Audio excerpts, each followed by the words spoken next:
Welcome to my AstroCinema video series. There are some films, you catch them from the beginning, in the middle, any random scene, and you end up watching them for the 20th time. So this film is exactly like that for me. Wherever I come across, I watched it. Groundhog Day. I could talk for hours about this film because it's one of those films that makes you do crazy philosophy. It makes you think deeply about life. It asks mind-opening questions, and even the answers you give can turn into a long discussions on their own. And actually, this film was the very first one in my notes years ago, where I was connecting astrology, cinema, and lunar nodes. So back in 2019, I started taking astrological notes based on the films that I had watched and already knew. So the Groundhog Day was the first step of that process. I remember getting incredibly excited while writing those examples and deciding that one day I could turn this into a project.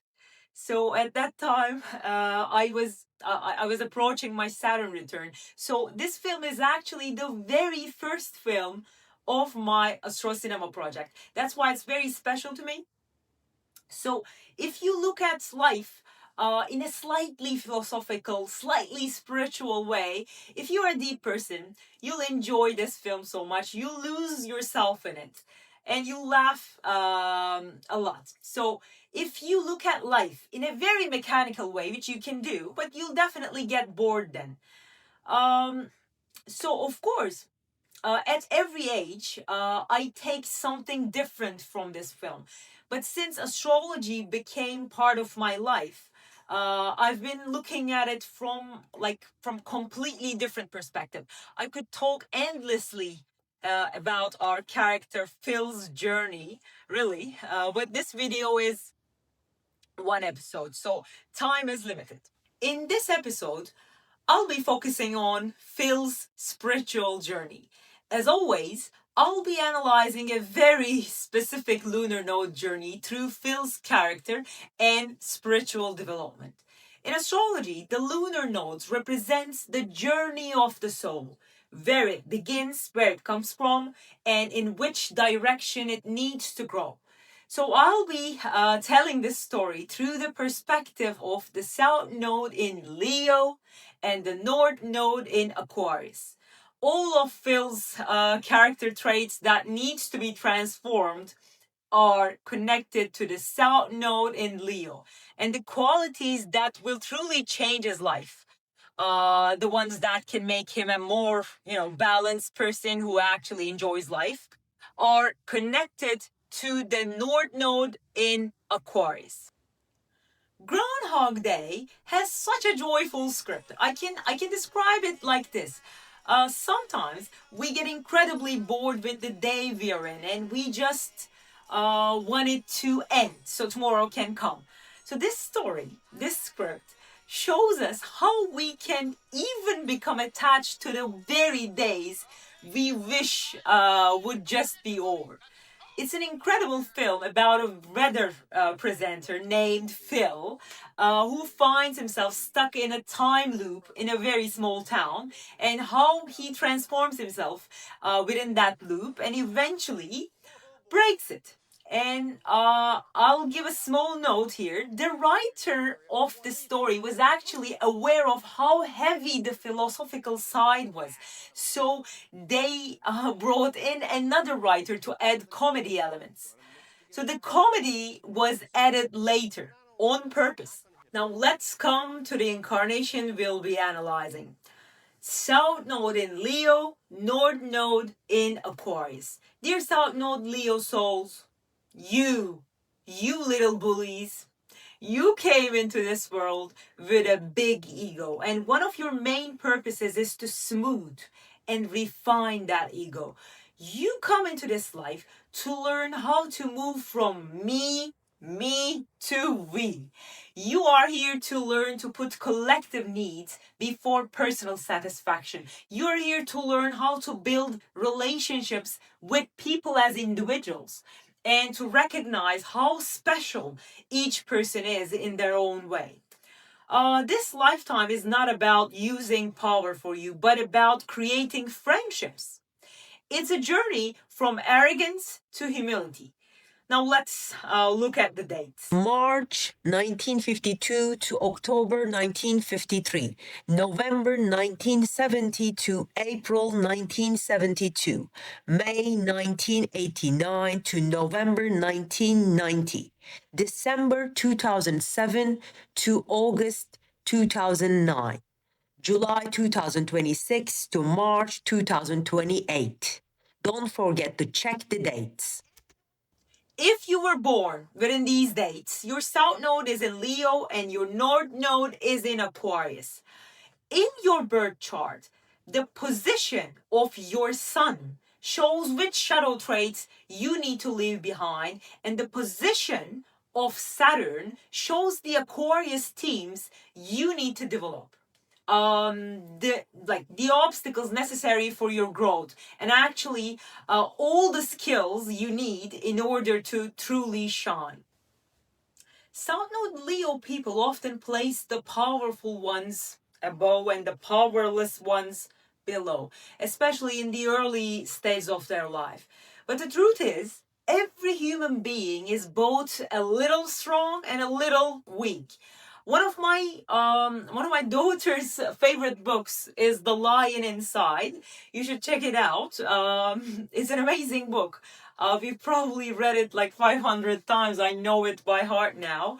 So the book explores the idea of there is both a mouse and a lion inside every person. Everyone is equal. Being able to truly see this is the core theme of the North Node in Aquarius journey.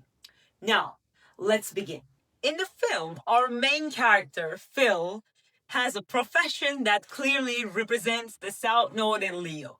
He is a TV host, presenting the weather forecast. South Node Leo people are usually very visible. People follow them. They are well known within their environment. They are seen and they are recognized. These people have incredible natural talents, leadership, visibility, a kind of charm that attracts people, the ability to guide, direct, influence. All of this exists in these remarkable individuals. Phil has exactly these qualities. He's someone people watch, follow, and recognize. He has a position and a profession where he is known, at least in his own world. But with the shadow of the South Node in Leo, he sees himself as a very important person, referring to himself as talent, emphasizing that he is a celebrity during a phone call. It's extremely tragicomic. Let's watch. Don't you have some kind of a line that you keep open for emergencies or for celebrities? I'm both.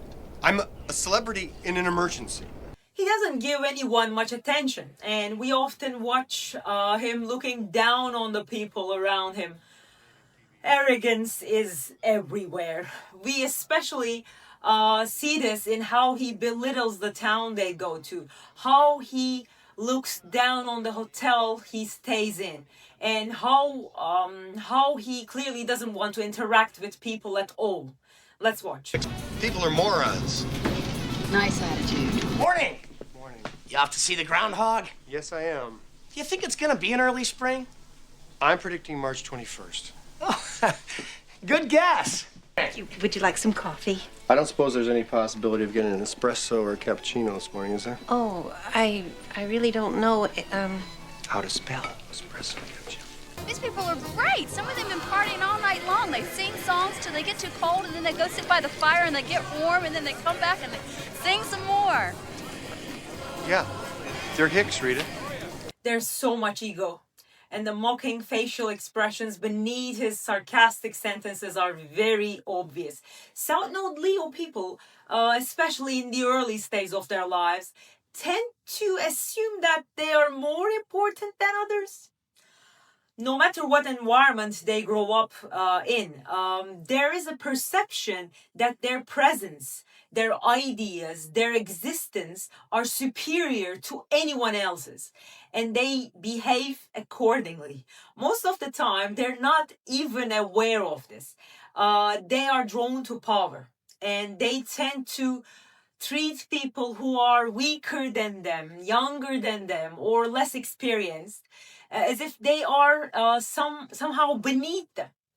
And usually, before that big uncontrolled ego is refined, before it even reaches the stage of being refined, before it gets crushed, before they experience being nobody, they simply cannot shine.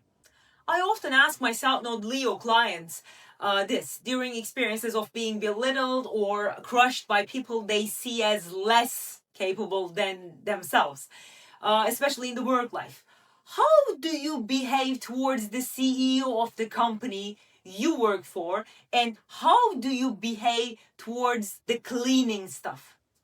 Do you treat the cleaning staff with pity, pour them, while placing the CEO on an exaggerated pedestal? Ta-da! Here comes the crashing experiences. No, thank you. The cleaning stuff is not poor. Even the word poor carries pity. It smells like arrogance. The moment you can place yourself, a cleaning worker, and a CEO in the same category, that's when you can truly shine, dear South Node Leo souls. Because the North Node in Aquarius is exactly this. Being able to evaluate everyone in the same space. Because everyone is equal. Everyone is nobody. Everyone is God. Everyone is human. An environment where everyone is equal must be created. Because one day, anyone can wear anyone else's shoes. Aquarius is the awareness of this. The awareness of defending equality and wanting equality.